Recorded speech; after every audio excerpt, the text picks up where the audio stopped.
Hello everyone! So, nandito na naman tayo sa ating ibang kabanata sa ating Kapalaran Gabay Dasal at Solusyon at maraming salamat sa mga nag-click at nanood ng mga past videos natin. So, for today, ang pag-uusapan natin is paano ba ang gagawin at paano ba riritualan ang mga gamit na inyong binibili or mga kagamitan na hawak na ninyo ngayon. So, unang-una, ang mga gagamitan ninyong hawak kaya na proteksyon or pampaswerte o ano ba yan, bote de swerte, langisang marimaki na pulang tela or proteksyon or like lana di tierra, tela di tierra at iba pang mga kagamitan na yung binibili sa or binili sa Kapalaran Gabay Dasal at Solusyon. So, ganito yan. Sa iba, kailangan biyernes o martes. Pero sa atin kasi is pwede siya araw-araw. Araw-araw, lalo na pag baguhan ka, so araw-araw mo siya dadasalan ng isang ama namin. Mag-English lang, hindi I'm not really familiar with Tagalog. So, isang Our Father, isang Hail Mary, at isang Glory Be. Pagkatapos niyan ay ang iyong hiling. So, take note kung ang binili nyo ay pampaswerte. So, ang focus mo sa hiling is pampaswerte. Kasi may iba kasi nako-confuse. Ang binibili nila pampaswerte, pero ang hinihiling nila o dinadasal after sa Our Father, Hail Mary, at sa Glory Be ay protection. Pwede rin naman, pero wag mong puro protection kasi ang pinili mo is pampaswerte. So, ang kanyang effectiveness o ang kanyang gana o ang kanyang ginagawa ay pagbibigay ng swerte sa iyo. So, kailangan is more on pampaswerte or kailangan ng swerte ang focus mo after sa dasal. So, para naman sa mga protection ang binibili or binili, gaya ng lana di tierra, tela di tierra, ano pa bang mga protection na binili, ang dasal mo rin or hiling after to sa Our Father, Hail Mary, at Glory Be, for protection. Para hindi siya salungat. Tama, no? Pero, in general, sa katapusan ng iyong pagdarasal, pwede ka talaga humiling ng kahit ano. Ang ibig ko lang sabihin is, para mas lumakas o mas humana ang iyong binili kagamitan base sa ano na sa loob ng orasyon at dasal, ay yun din ang dasalin nyo. Huwag yung salungan.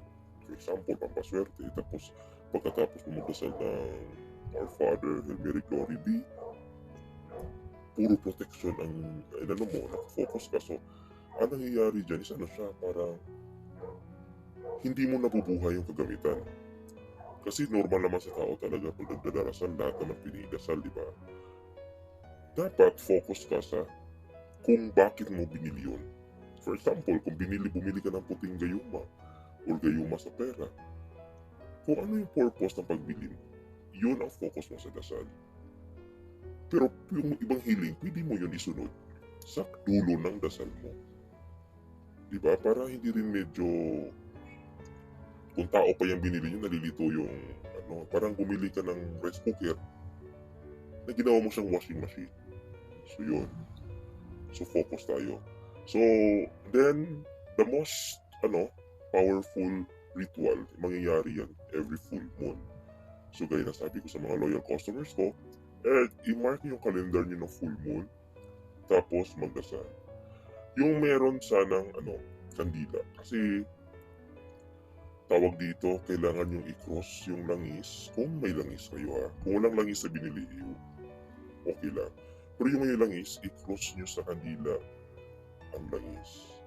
Kasi yung mga nakuha nyo sa aking gagamitan, if hindi nagkamali, is pocket size na roller bottle. Sinadya ko yan para kung magpapahit ka or dalhin mo sa bag mo, hindi ka naman mapagkamalan na magukulang. Kaya yung mga gamit natin is talagang modern, bote ang nilalagyan. Roller bottle para pag cross mo sa kandila, very easy, hindi ka mahirapan, tapos takpan mo.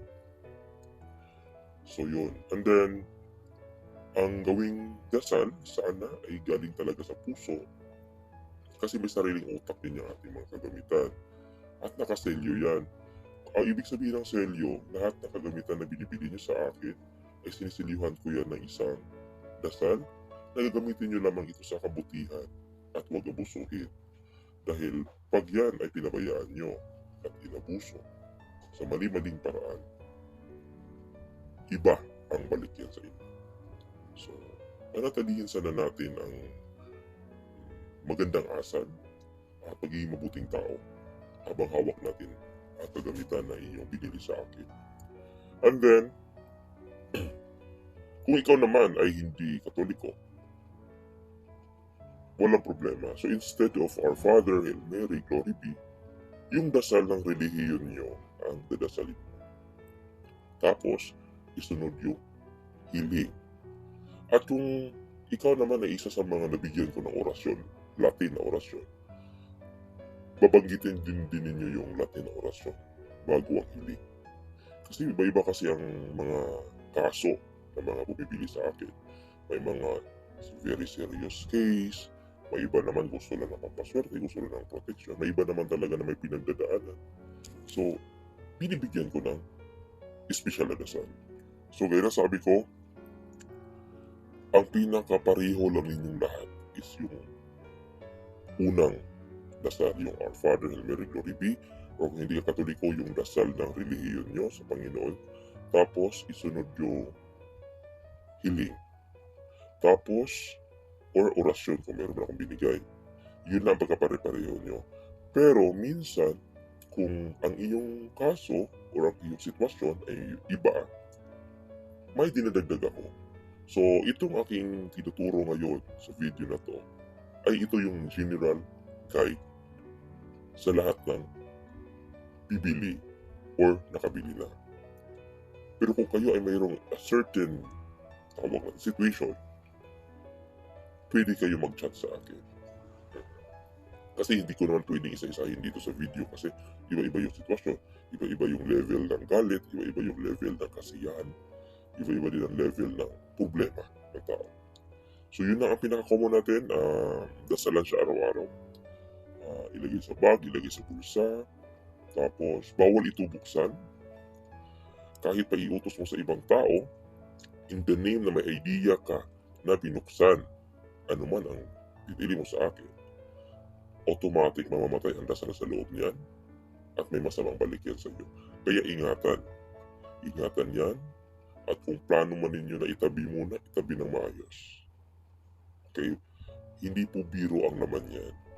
Hindi nyo po yan nakuha sa presyo na binayad nyo sa akin dahil ordinaryo lang siya. Hindi po ordinaryo yan.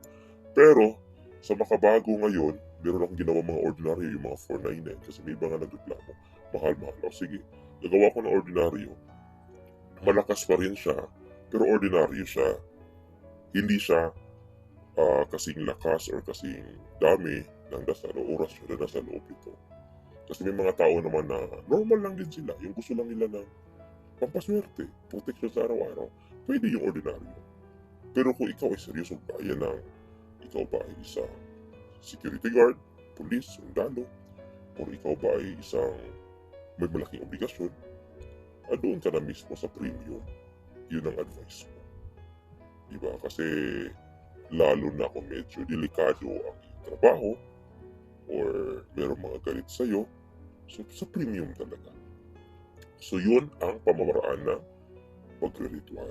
Kandila, i-cross mo lang kung ano ang kulay ng kandila. Pwedeng kahit anong kulay, pero mas prefer ko puti. Puti. Pero yung kumukuha ng gayuma sa akin, pula ang gamitin nyo kasi sa red is for love, diba? At yun namang kumuha ng langis ng parusa, yun ay actually yung langis ng parusa sa iba ko yung video, ibibigyan ng detalya. Kasi maraming bashers na biglang nagsulputan kasi tingin nila kulam or demonyo daw. Actually, ang langis ng parusa is hindi sa demonyo yan. The explanation for that is the next video. So, focus muna tayo sa ibang sa mga langis na pampaswerte protection. So, yun. Pagtanggap nyo yan, dasalan nyo, huwag kayo maging tamad sa pagdarasal. Yun talaga ang hiling ko kasi Minsan 1 week lang pagod ka na magdasal. Tapos pati nga namang magtataka ka, bakit parang hindi ako siniswerte or bakit parang hindi effective. So, kailangan buhayin nyo rin kasi hindi naman biro ang laman yan. Kailangan yung dasalan. Kung kandila, pwede siya sa Friday, Tuesday at sa full moon. Or kung may kandila naman kayo talaga na marami, hindi araw-arawin nyo na. Tapos, dapat solemn, focus, galing sa puso talaga ang pagdarasal nyo.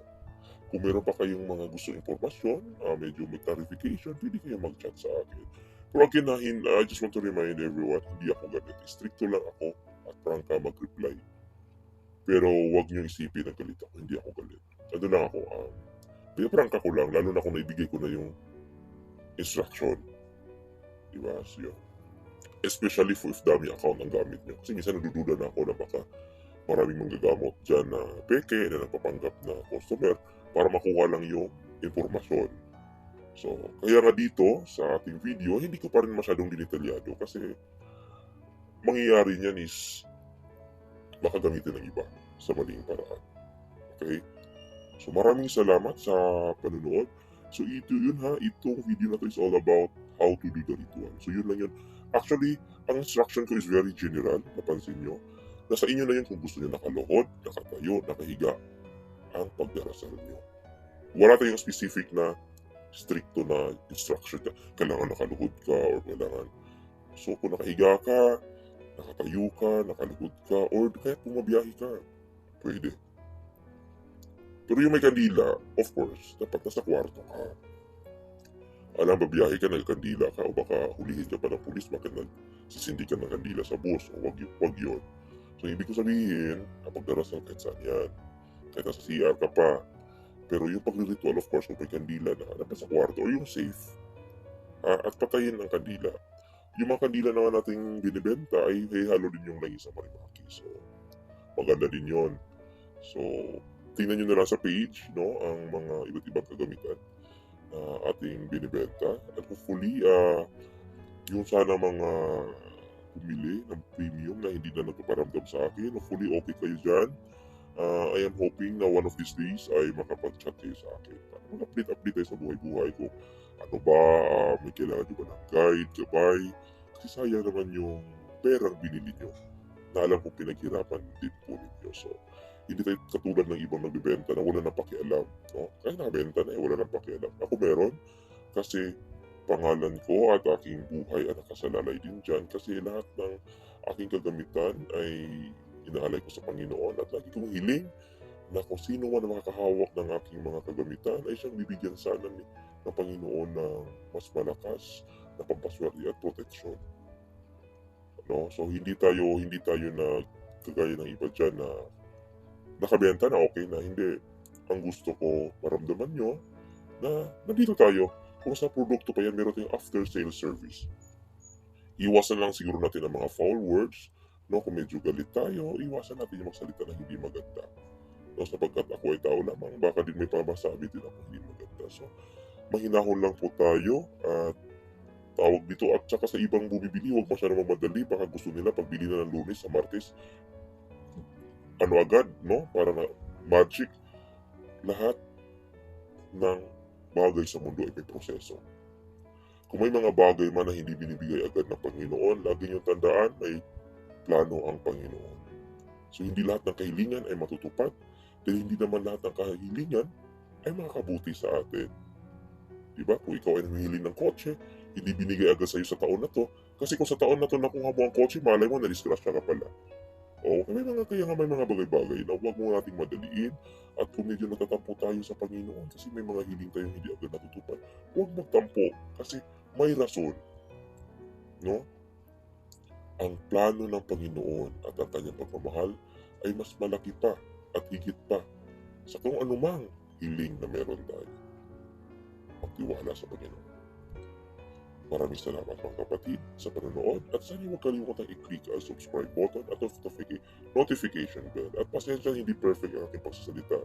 Medyo may mabilis talaga ako magsalita at hopefully naklaro nyo ang aking mga sinasabi. Magandang araw sa inyo lahat. Paalam.